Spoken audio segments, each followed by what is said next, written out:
Pwede yan any embassy outside the country to have that valid notarized affidavit. Bakit kayo nag-i-insist sa notarized affidavit? Fa-file siya ng kaso? Kung mag-file siya ng kaso, di uuwi siya para mag-testify. Kasi hindi yan papayagan na wala siya sa bansa. So, ano yung pinipil? You're falling into their argument. You're falling into the argument that he has to file a notarized affidavit for what? To be credible? Yun ba yun? Kasi hindi pa naman siya nagpa-file ng kaso eh. Ba't naman niya gagawin yun? Magpa-file na siya ng kaso, di uuwi siya. Pag umuwi siya, maswerte kung buhay siya. Do you honestly think he will survive? Sabi ni Cam Rainson, sino siraulong tao ang mag-blackmail sa isang presidente na makapangyarihan sa Pilipinas at nasa kanyang makinarya? BBM, wag mo namang binubobo ang taong bayan, hindi yan maibebenta sa taong bayan. Good point. Good point.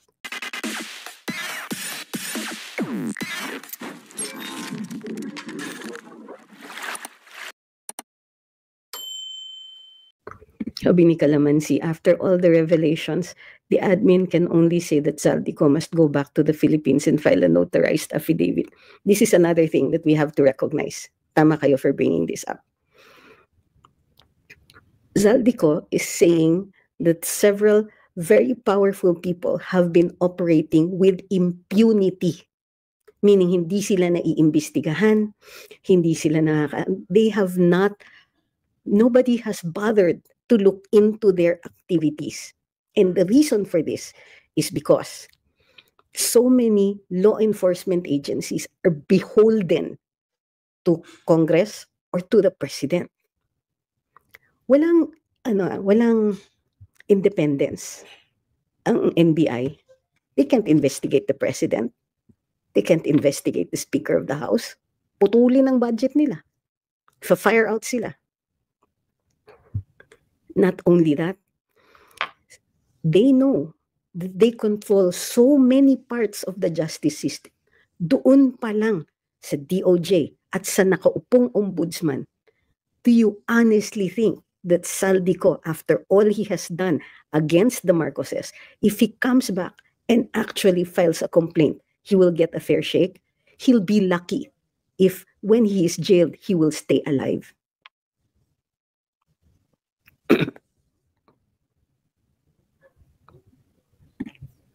So asking him to participate in the legal processes controlled primarily by the people he has accused is just plain stupid, and it taxes the credulity of the people. Meaning, paano kami maniniwala sa inyo? Sasabihin ninyo, Zaldico, umuwi ka dito, file mo yung complaint mo dito, file it in the proper forum. Right now, Zaldico is in the proper forum because he does not expect justice anymore from these people, and he'll be lucky if he comes home and still manages to live.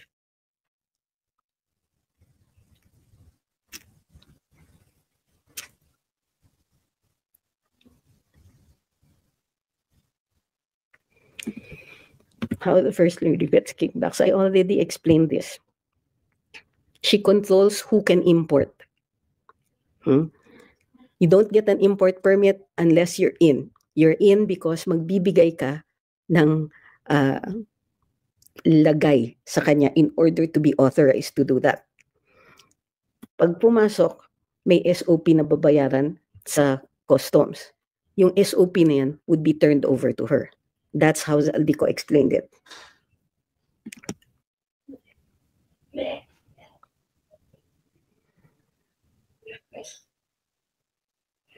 No, it's stupid. Makabayan Black files a petition to the ICI to investigate BBM. Does this do anything good? No, payabang lang nila yan because they know that the president is immune from suit.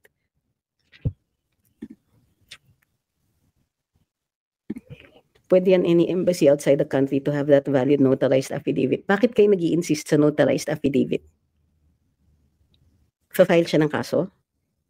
Kung mag-file siya ng kaso, di uuwi siya para mag-testify. Kasi hindi yan papayagan na wala siya sa bansa. So, ano yung pinipil? You're falling into their argument. You're falling into the argument that he has to file a notarized affidavit for what? To be credible? Yun ba yun? Kasi hindi pa naman siya nagpa-file ng kaso eh. Ba't naman niya gagawin yun? Magpa-file na siya ng kaso, di uuwi siya. Pag umuwi siya, maswerte kung buhay siya. Do you honestly think he will survive?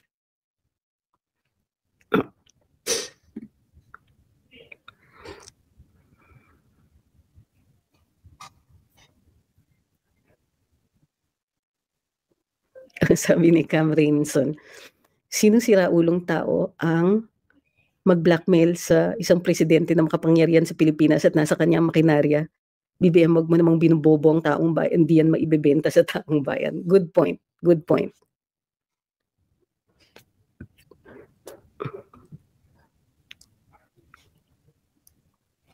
Sabi ni Ma'am Elisa, pauwiin nila para airport pa lang, unalive na si Zaldico. Yun na nga eh.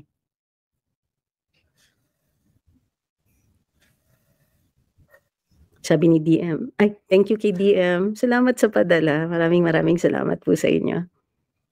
Salamat rin kay Andresa, kay Roger, kay Elisa. Sabi ni Odeng Torres, Zaldico at Senator Amy Marcos, tama ang ginagawa ninyo. Saludo ako sa inyo. Sabi ni Ulan, anong pwede dapat nating gawin? Unang-una, ipalaganap ang impormasyon.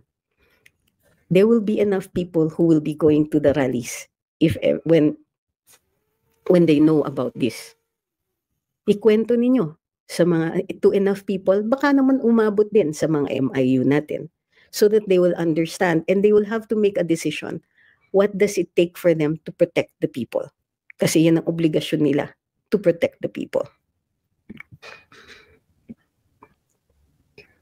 Sabi ni Veritas et Lex, I find it odd kung bakit may mga nagtatanggol kay Martin na maglabas ng evidence, where in fact, isa sa ginamit na basis for the case and warrant ni Zaldi ay ang testimony ni Gutesa. Parehas in-implicate ni Gutesa si Zaldi at si Martin. Wag muna dapat umuwi si Zaldi, baka bigla siyang mawala. Look at Gutesa, nakaka-worry na walang balita as to his condition.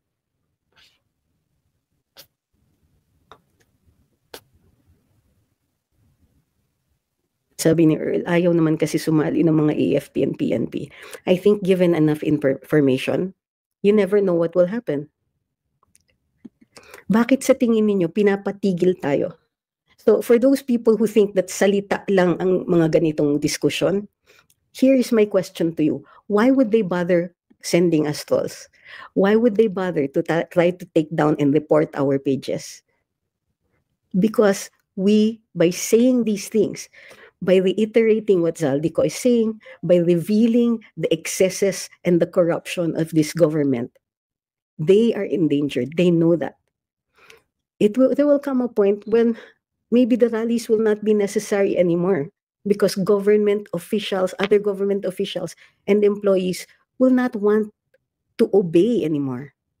How can you obey a president who cannot disprove the allegations of mental unfitness due to drug use? How can, the president, I told you about this, no? When he went to talk at a forum, nagsalita siya doon. People just kind of looked at him. Nobody really wanted to shake his hand anymore. And this was a government activity. Wala nang gustong magpa-picture sa kanya. Wala nang tumatabi sa kanya. Wala nang pumapalakpak sa kanya. There will come a time when hindi na siya makakapag-utos. And that is the power of our speech. All we have to do is tell the truth. Tell these things. He has every chance to answer. The president is so powerful, he can control major media fora. But he is still failing. He is failing because his credibility is shot and shorn. And that is because of us. So do not ever devalue or demean speech. The speech, our free speech is guaranteed by the Constitution because it is powerful. So don't say na salita lang. Salita rin lang noon hanggang umabot sa 1986.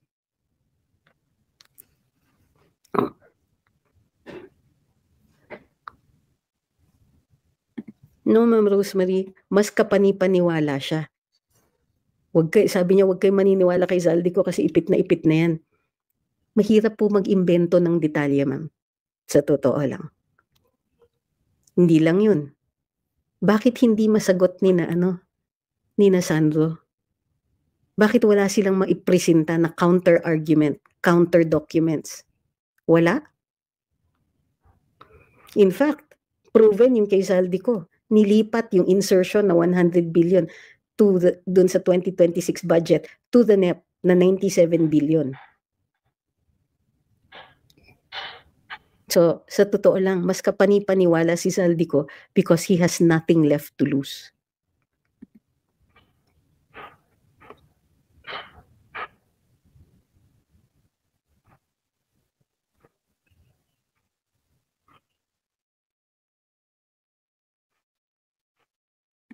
Sabi ni Rodolfo, bakit pinagpipilitan nila ngayon yung notaryo ni Zaldico?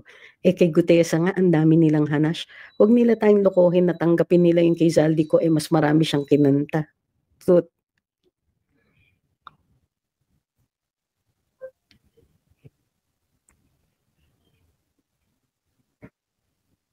sabi ni Ambi, paano kung unalive si Zaldi sa labas? Pag nagpa-check up o magpa-hospital siya sa tapos inject na sign, grabe na yung panonood mo ng Hollywood films, no? Bakit? Hindi ba pwede mag-utos si Marcos abroad?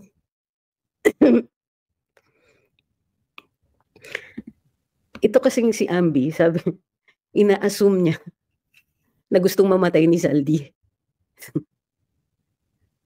Bakit niya padadaliin?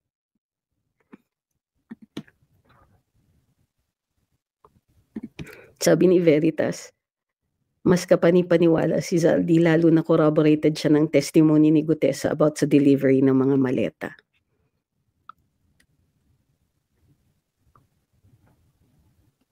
Yun, sabi ni Jojo, under pa rin sila ni Tamba.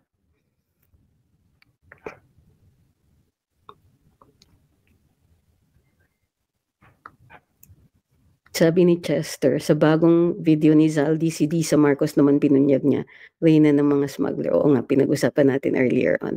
Sabi ni Chato, bakit di naman maniniwala kay Zaldi? Parang pinatunayan niya nga yung sinabi ni Gutesa. Kaya nga nagsasalita si Zaldico dahil siya na ang, sabi ni Kalyang, siya na ang idinidiin sa lahat ng anomalya. Pero isipin nyo na, hindi naman niya magagawa yun nang siya lang. Baka unang kupit pa lang niya, tinigok na siya.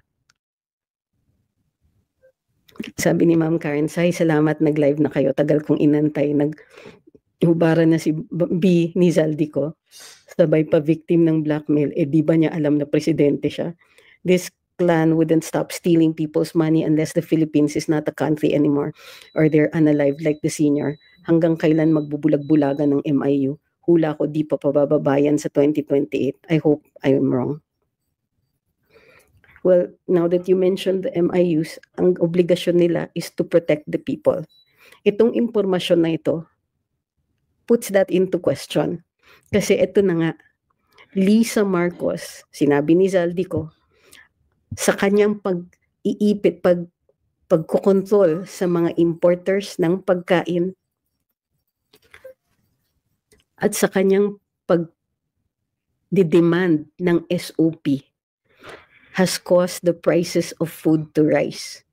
May mga pamilya, lahat ng mga MIU. Hindi ba sila nahahabag? Hindi ba sila nababahala?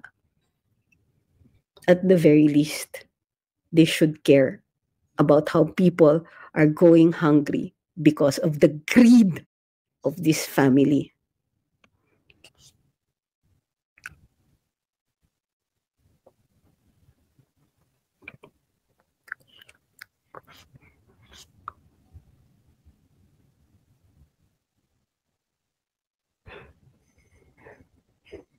Sabi ni Cam Rinson, sinong engot ang uuwi kung ang kalaban mo presidente at mga galamay nito ang kalaban mo? Kaya pala wala sa party ni VP ISD nagkasap. Hindi po, nandito na ako, nasa ibang bansa po ako. Yung day ng party ni VP, yung day ng flight ko po. Kaya hindi ako naka-attend. Alam naman ni VP yun, nagpadala naman kami ng regrets early on.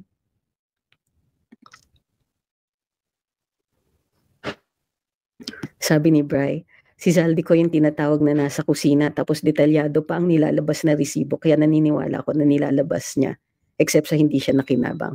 Pwede naman tayong hindi maniwala dun sa part na yun. Pero umamin pa rin siya sa krimen niya. Sabi ni Ma'am Marie, matagal na po sinasabi dito ni Attorney Trix na sina Lisa at Martin Araneta ang sangkot dyan sa smuggling sa sibuyas, bawang bigas at lahat ng pwedeng kamkamin. Ngayon pinatunayan na lalo ni Saldi. Totoo po yan. Pero nag-start po yung revelasyon na yan, nasa karambola pa, pero hindi namin binabanggit yung pangalan ni Lisa. Kasi nga bawal. Ito pwede ko nang sabihin ngayon. Isa sa matinding pinagbabawal ng administrasyon na ito sa kahit sinong opisyal na umaalis, sa kahit sinong media na kilala nila, na wag babanggitin ang pangalan ni Lisa Marcos sa kaakibat sa mga anomalya. Wag daw iinsultuhin o magsasabi ng masama sa kay Lisa Marcos o kay First Lady. Matinding utos ni Presidente yan. Matinding utos noon ni E.S. Bersamin yan. Parating sinasabi sa mga media nila, sa mga bawal banggitin si First Lady sa mga anomalya, bawal ang mga hindi kanais-nais na balita tungkol sa kanya. Ayan tuloy, nanggigigil ang mga tao.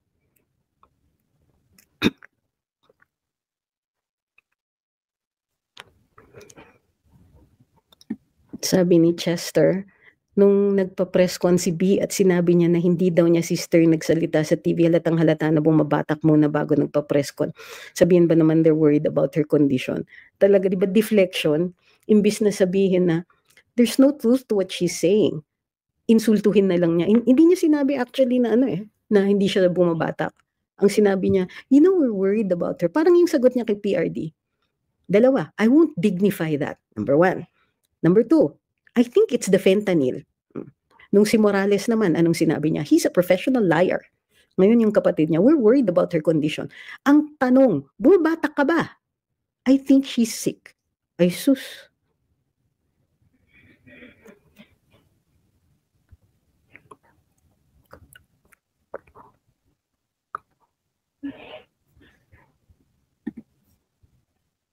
Sabi ni Imam Samin, now I understand.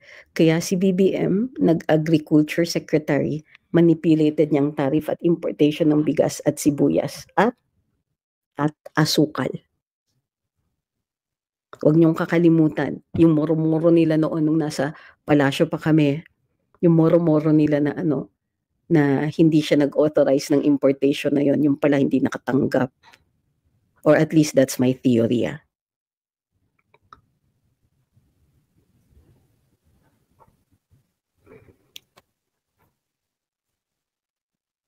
Sabi ni Ma'am Karen, Browner and the PNP wouldn't protect the country and the people kasi nakikinabang din siya sa pagnanakaw nila. This narrative na propaganda nilang Saldi Isla isang response of a lazy and lame addict kasi nasa appropriations yung congressman. He was involved in the crime with them and he's dragging them down kasi siya lang ang sinisira. Saldi is being wise when he told himself, ako lang, di ko naman to nagawa kung walang presidenteng addict. Naggahaman sa pera, an addict would always make a wrong move. Yeah.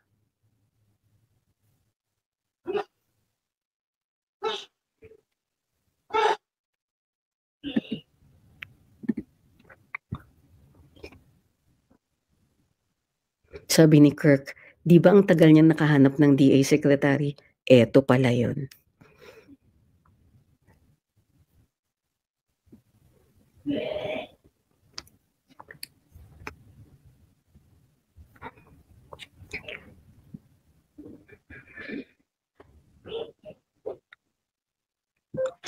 Sabi ni Cam, tagapagsalita pa ng palasyo, wala nang kadise-disente para parang palengkera, parang tindera sa palengke. Kung magsalita, puro kasinungalingan na di pa marunong mag-apologize in public, ayaw tumanggap ng pagkakamali.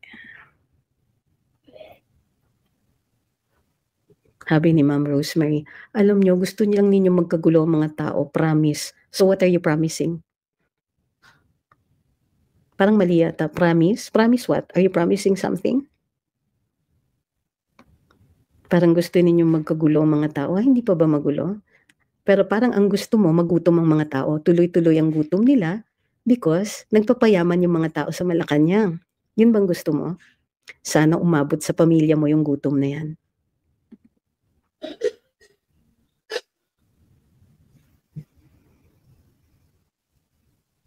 Sabi ni Kaupe Kaite, mga trolls, I pray tamaan kayo ng kidlat, di kayo nahiya, pero ang taong bayan ng pera ng taong bayan ng kita ninyo.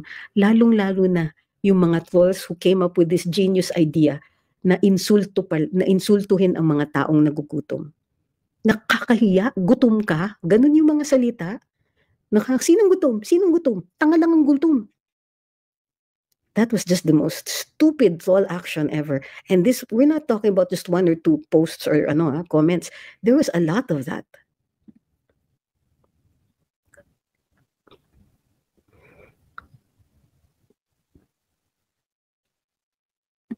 Sabi ni Ayan, I just watched BBM's video, Zaldico. Ako na yata ang nababaliw at nag-hallucinate. Gulong-gulo ako sa sagot niya. I don't know kung sinong nahawa. Kanino, si Auntie Claire o si BBM.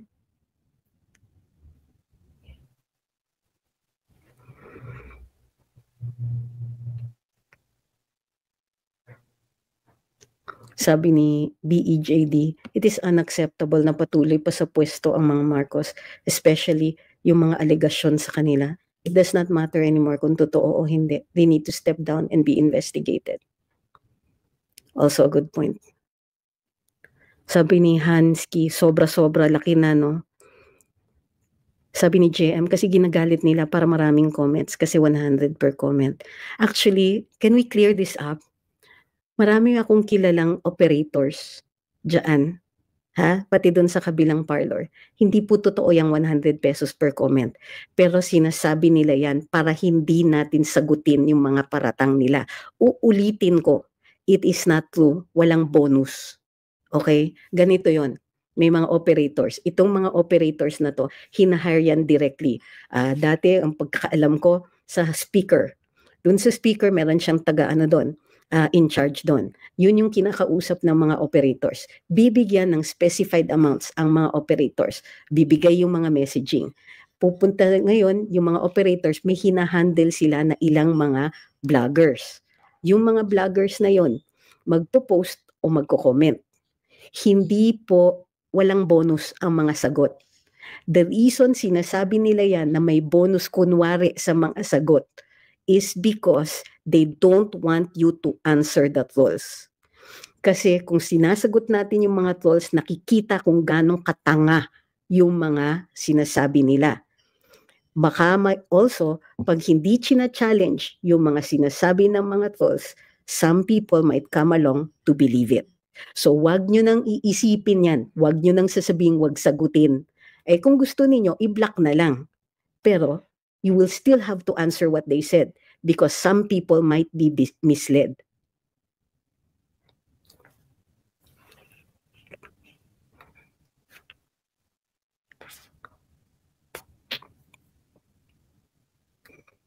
And yes, I even know kung sino yung ibang mga operators na yon kasi kilala ko sila kahit noon pa. Dahil nung nasa OPS ako, I had to know who they were. So, and yes, I know how the system works. Hindi totoo yan.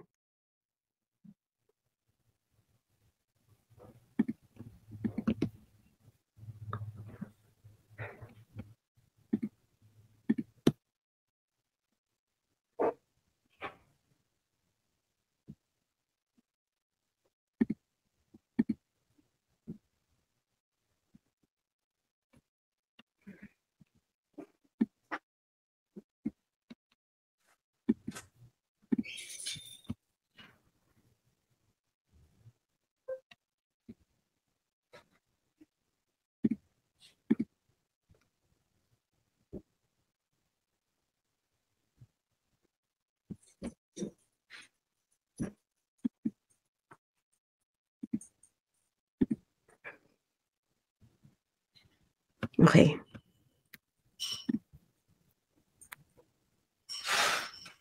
Sabi ni Ma'am Jocelyn, salamat sa paliwanag about dyan sa bonus na yan. Mood. sa pakipagbardagulan sa mga bayarang trolls. So, if you don't want to answer them, okay rin lang. Pero better to just ban them from your page.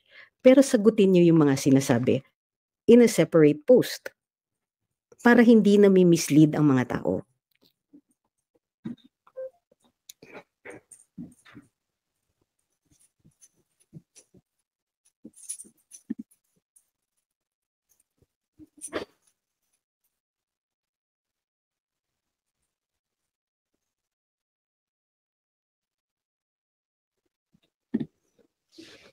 Hi, Miss Princess.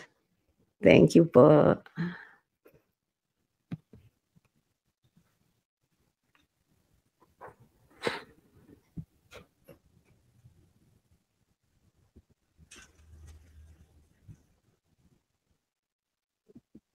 Sabi ni Jamie Moore, sabi nga ni disbarred Larry Gaton, guni-guni lang ang gutom ng mga Pilipino. Ang sakit na nun, sama naman nun.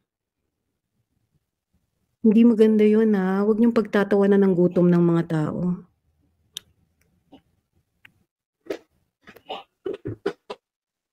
Sabi ni Ma'am Ola, missing you sa spokes attorney. Pag wala ko, si Sir Mike, I don't watch. Oo nga. Salamat po. Babalik din naman ako pagbalik ko.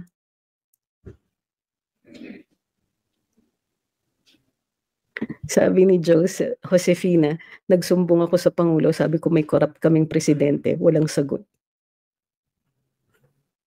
Sabi ni Ma'am Christine, sana mai-guest niyo si VP Sara sa The Spokes to clarify yung sinasabi nila na atat si VP maging presidente because of that interview na nilagyan nila ng malis.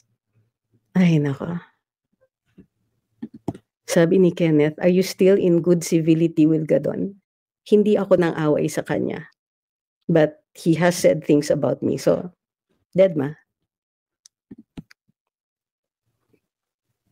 Ano naman ng FO? Huwag nyo nga akong bibigyan ng abbreviations kung hindi niyo sasabihin yung buo. Spell it out.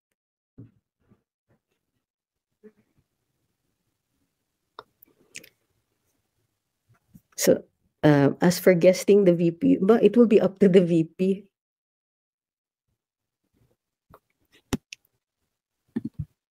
Ay, nasagot ko na yan. Please don't use abbreviations ha, you're wasting my time eh. Kasi like I said, hirap na nga akong magsalita.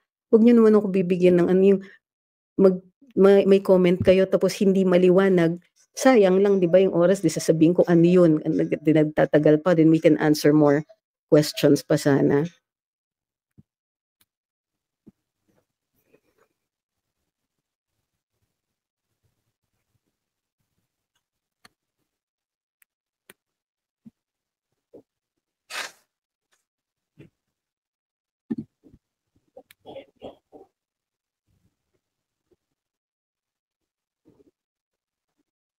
If and when BBM steps down or resigns, the first family, including their cohorts, must not be allowed to flee the country. Filipinos deserve answers. I agree. Accountability, justice, among others. Ako, I agree. I want them held for trial in the Philippines. Something that they never even bothered to do for PRD.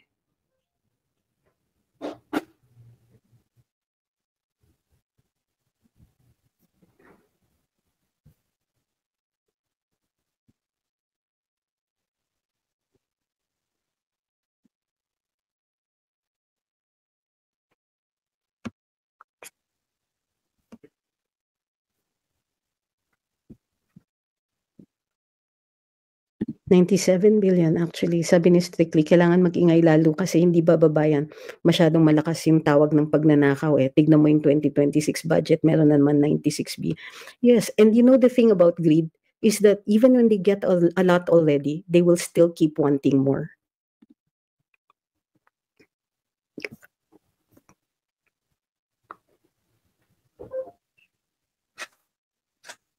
Sabi ni DIY Rich, in fairness, marami po nabigyan ng trabaho ang gobyerno. Libu-libong nagkakasahod ng walang ibang trabaho. Mga trolls nagko-comment ng libu-libo sa sahod.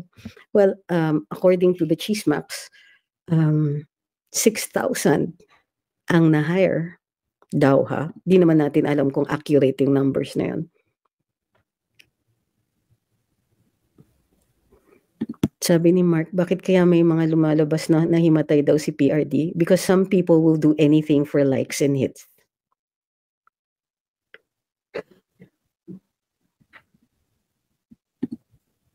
I'm not saying that si Sir J is doing that, but probably somebody told him. Nagpapabida yung tao na yon.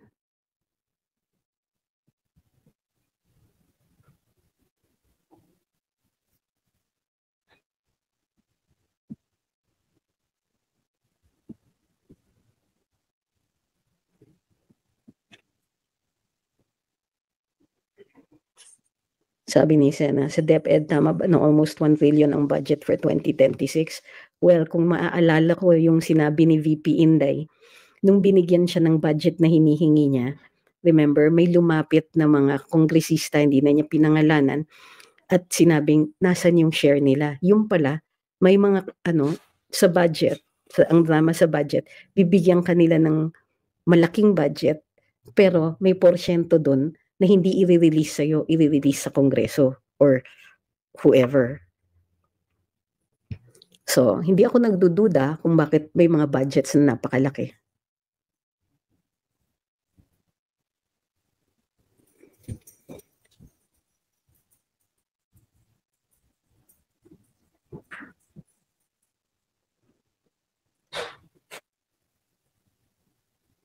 Ayan, sabi ni OFW kami, tapos 22 classrooms lang ang natapos, trillions ang budget.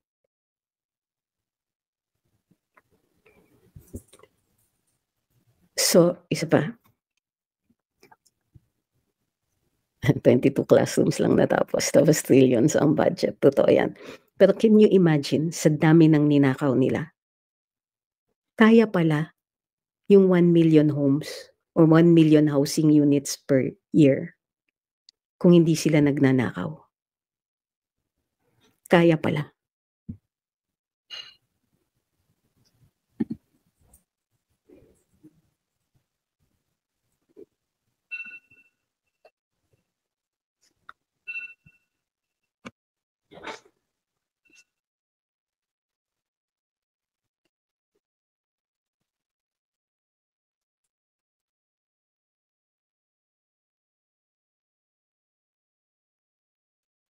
So ito pa yung nakakatawa, no? Sa dami rin ng inallocate nila para dun sa sa mga ayuda-ayuda na yan. Totoo pala yung mga sabi-sabi na ninanakaw lang nila.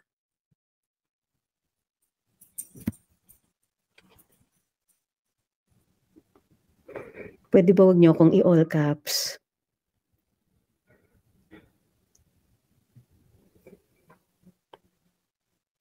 Sabi ni Nelly, at gaganda sana Pilipinas kung di nila ninanakaw pera ng bayan. Totoo yan.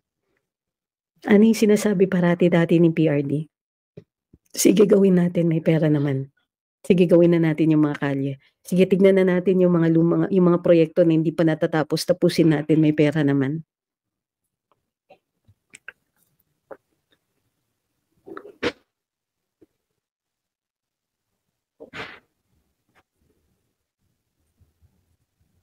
Sabi ni Eric, 55 classrooms na daw, sabi ni Senator Gatchalian. Good news na daw yun.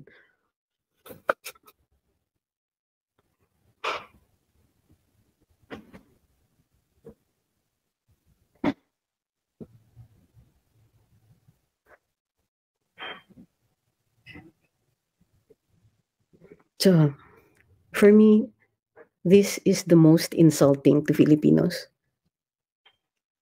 Na ang unang ginang, kinokontrol niya yung mga importers and smugglers. Kumukuha siya sa kanila at may SOP pa sila sa sa customs, at yung SOP na yon tine-turn over din sa kanya. So dalawang kabig siya sa mga yon. At para makabawi, kahit mura yung pag-import ng pagkain, para makabawi, ang benta locally napakamahal. The same is true for the rice. The same is true for fish. The same is true for sugar. Well, dapat hindi ini-import ang sugar. Ewan kung bakit nag-i-import na tayo ngayon. But Dati daw kasi pinaghahati-hatian lang yan ng mga kumukontrol dun sa asukal. Ngayon kinukuha na rin yan. Sibuyas. Mga walang hiya talaga. Kung totoo ang sinasabi ni Zaldico at may credibility po siya, mga walang hiya talaga sila kasi kaya nilang tiisin ang gutom ng mga tao para lang makakubra sila.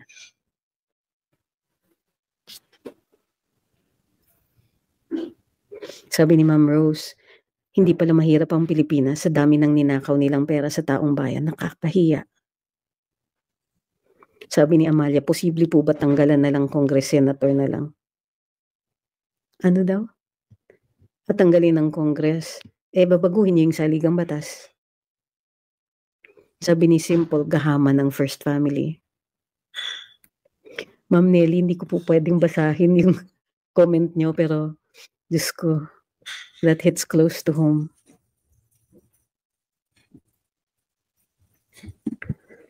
Sabi ni DIY Rich, 55 classrooms, kay Duterte 150,000 plus classrooms. Totoo.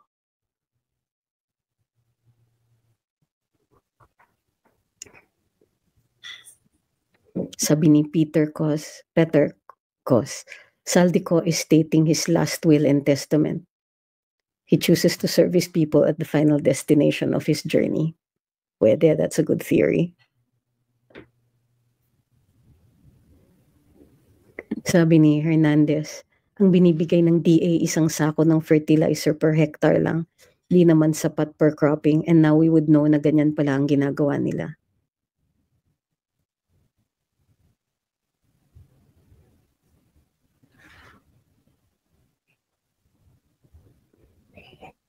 Sabi ni Strictly, cold-blooded, inhuman sa mga yan. The level of elitism ng mga yan. They don't consider any of us of any worth other than when they want to extract something from us. Sabi ni Amalia, kaming mga OFWs naghihirap dito malayo sa pamilya, lumalaban ng patas, pero sila di pa nakontento sa sahod. Malaki pa naman ang sahod ng presidente.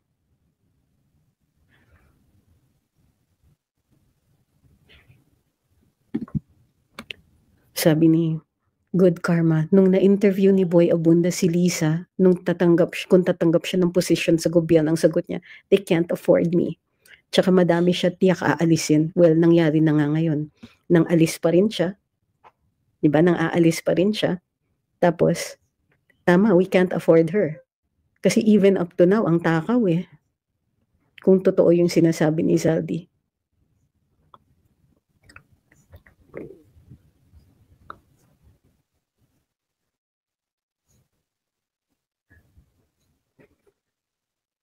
Okay, so maraming salamat po sa lahat ng sumubaybay sa live natin. Salamat po sa lahat ng gifters dito sa TikTok. Kay Rory Cabrera, thank you very much. Sino ba yung mga Christian, thank you. Davao Investments, thank you kay Christian, kay Zaldi99, kay Sylvester, kay Misty Babe. Thank you very much. Kay DM Platis, thank you. Kay Elisa. So maraming salamat po at sa lahat din na po na nagpadala dito, lalong-lalo na sa YouTube at saka sa Facebook. Maraming salamat po sa inyo. Susubukan ko po mag-live everyday uli dahil masyadong marami po ang nangyayari. And thank you very much for being here.